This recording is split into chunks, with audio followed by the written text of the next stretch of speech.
افغانها از ایران کمک نظامی لازم را انجام دهد.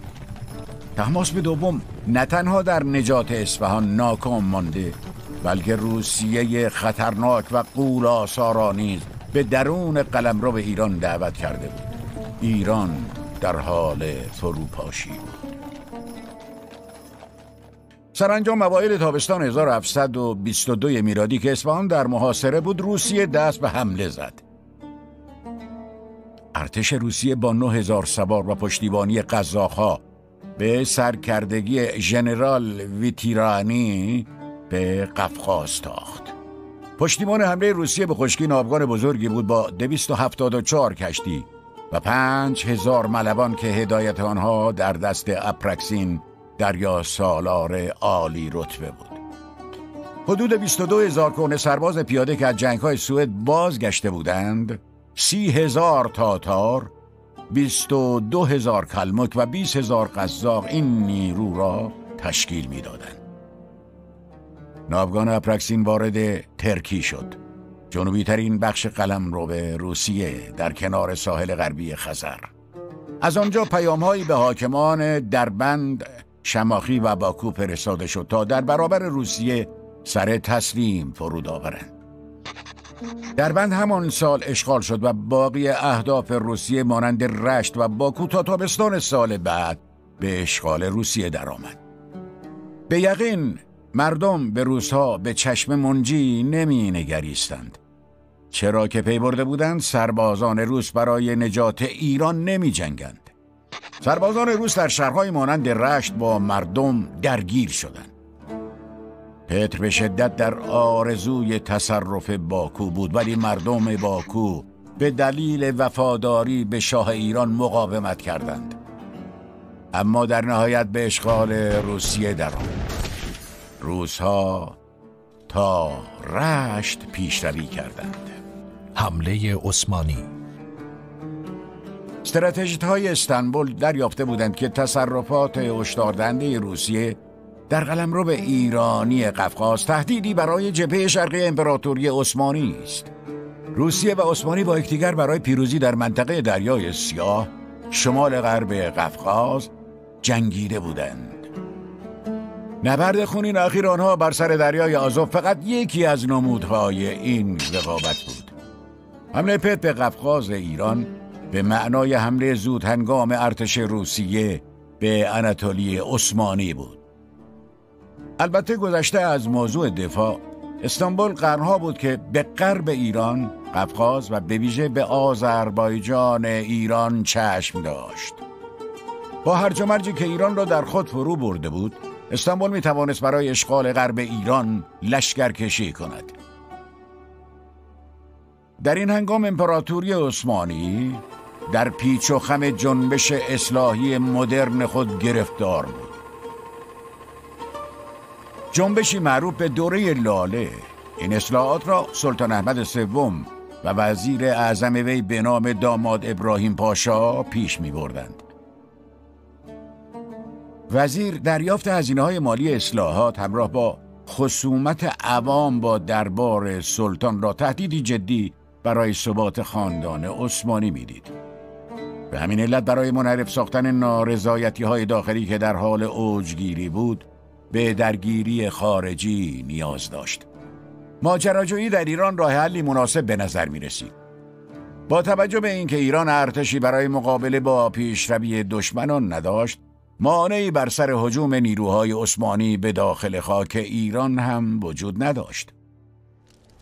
پس غنایم و دارایی‌های به دست آمده می توانست مخارج اصلاحات پرهزینه استانبول را تأمین و دربار پرتجمل سلطان را سر پا نگه دارد.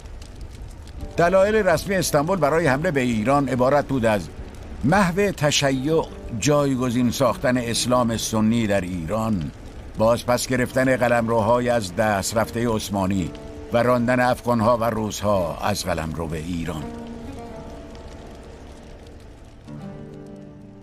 اول پاییز سال 1723 میلادی طهماسپ دوم مرتضی قلی بیگ را برای رازنی با ترک‌ها به استانبول فرستاد. کاملا شبیه درخواست طهماسپ دوم از پتر کبیر، قلی بیک هم از عثمانی برای راندن افغانها از ایران و اعاده تاج و تخت صفوی درخواسته کمک کرد. عثمانی ها پاسخ دادند به شرطی حاضر به کمک هستند که ایران، آذربایجان و گرجستان را به آنها واگذار کند.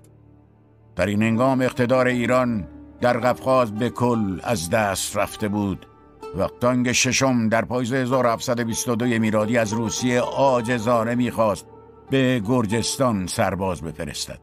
اما این سربازان هرگز از راه نرسیدند. آنگاه واختانگ شروع به جنگ با شاهزاده‌های گرجی رقیب کرد و راه را برای حمله عثمانی به گرجستان گشود. اواسط بهار سال 1723 میلادی استانبول به حاکمان ولایات شرقی خود دستور بسیج سرباز برای حمله به ایران داد. خبر رسمی حمله عثمانی تقریباً یک سال بعد در اوایل بهار 1724 میلادی رسید. اواخر بهار حمله عثمانی با 30,000 سرباز آغاز شد. وقتی سربازان عثمانی وارد قفقاز و شمال غرب ایران شدند، خطر برخورد ترک‌ها و روس‌ها بالا گرفت. روسیه با سربازگیری از میان قزاق‌ها و چرکس‌های شمال قفقاز سنی مذهبان قفقازی را بران می‌داشت تا از استانبول تقاضای حمایت و کمک کنند. برعکس شیعیان آذربایجان و مسیحیان محلی و نیز آنهایی که در نزدیکی گنجه و قره‌باغ بودند برای اعلام مقاومت در برابر حمله عثمانی بیانیه‌ای امضا کردند. سفرای بریتانیا و اتریش در استانبول به امید مشتعل کردن جنگ ترک‌ها و روس‌ها با هم همکاری می‌کردند. اما در سایه تلاش سفارتخانه‌های روسیه و فرانسه در استانبول، جنگ جای خود را به مذاکره داد. اوایل تابستان 1725 میلادی توافقی رسمی معروف به معاهده قسطنطنیه حاصل گردید که بر مبنای آن ایران بین روسیه و امپراتوری عثمانی تقسیم می‌شد. رودخانه کرا مرکز میان عثمانی و روسیه تعیین شد. گرجستان، ارمنستان ایران از جمله شهر ایروان، شروان، آذربایجان و همدان و نیز کرمانشاه و اردلان در غرب ایران به مالکیت عثمانی در می آمد. ولایت‌های حاصلخیز شمالی یعنی گیلان، مازندران و استرآباد به روسیه واگذار می شد. ایران پربارترین ولایات خود در شمال، قفقاز و نیز غرب را از دست داد. علاوه بر این تحقیق، عثمانی‌ها و روس‌ها توافق کردند تاج و تخت صفوی را در صورتی به رسمیت بشناسند که جدایی بخش‌هایی از ایران را تایید کند. ترک‌ها و روس‌ها هر دو راضی بودند. به این ترتیب روسیه به دروازه‌های هند و سواحل خلیج فارس نزدیک می‌شد و آذربایجان ایران هم با رفتن به زیر سلطه عثمانی می‌توانست پول لازم برای دربار عثمانی و اصلاحات را فراهم کند. عثمانی‌ها از اینکه سنی‌های قفقاز در زیر قدرت آنها قرار می‌گرفتند خرسند بودند. وسوسه انگیزتر از همه دورنمای ایرانی کوچک بود که کم کم تحت نفوذ امپراتوری سنی عثمانی می‌رفت. در سالهای 1724 تا 1726 میلادی 3 لشکر عثمانی به ایران حمله کرد. هر یک به فرماندهی یک سردار. یکی از لشکرها اوایل تابستان 1725 میلادی از قارس و دیاربکر راهی قفقاز شد. با حمله به گرجستان 2 شهر تفلیس و گوری به راحتی سقوط کرد. پس از آن عثمانی‌ها با مقاومت تنی چند از شاهزادگان گرجی روبرو شدند که در جنگل‌ها و کوه‌های اطراف دست به جنگ و گریز می‌زدند. پادگان‌های ایرانی باقی مانده در قفقاز سرسختانه مقاومت می‌کردند. عارف احمد پاشا با 35,000 سرباز و توپ‌های سنگین برای محاصره ایروان از قارس حرکت کرد. عثمانی‌ها پس از به توپ بستن شهر عملیات مین‌گذاری را شروع کردند.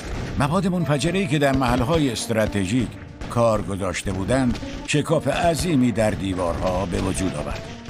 امواج پی در پی حملات عثمانی از میان این شکاف شروع شد، اما سربازان ایرانی آنها را عقب راندند. تلفات عثمانی چنان سنگین بود که در برهه‌ای مجبور شدند برای خاک سپاری کشته‌های خود درخواست متارکه کنند. سرانجام اواخر تابستان همان سال افراد دلاور پادگان ایرانی که کاملا در محاصره قرار گرفته بودند و امیدی هم به رسیدن کمک نداشتند، ناگزیر به تسلیم شدند. محاصره 4 ماهه با تلفات سنگین 20,000 کشته عثمانی به نتیجه رسیده بود. گنجه نیز همان ماه سقوط کرد. لشکری به فرماندهی عبدالله پاشا به آذربایجان حمله کرد. عبدالله پاشا تابستان 1725 میلادی شهرهای خوی، قوشچی، تسوج و مرند را تصرف کرد. احساسات ضد عثمانی در آذربایجان اوج گرفت. مقاومت در خوی بسیار شدید بود و 8,000 مدافع ایرانی کشته شدند. مراغه قبل از آنکه به دست سربازان عثمانی بیفتد 1 سال مقاومت کرد.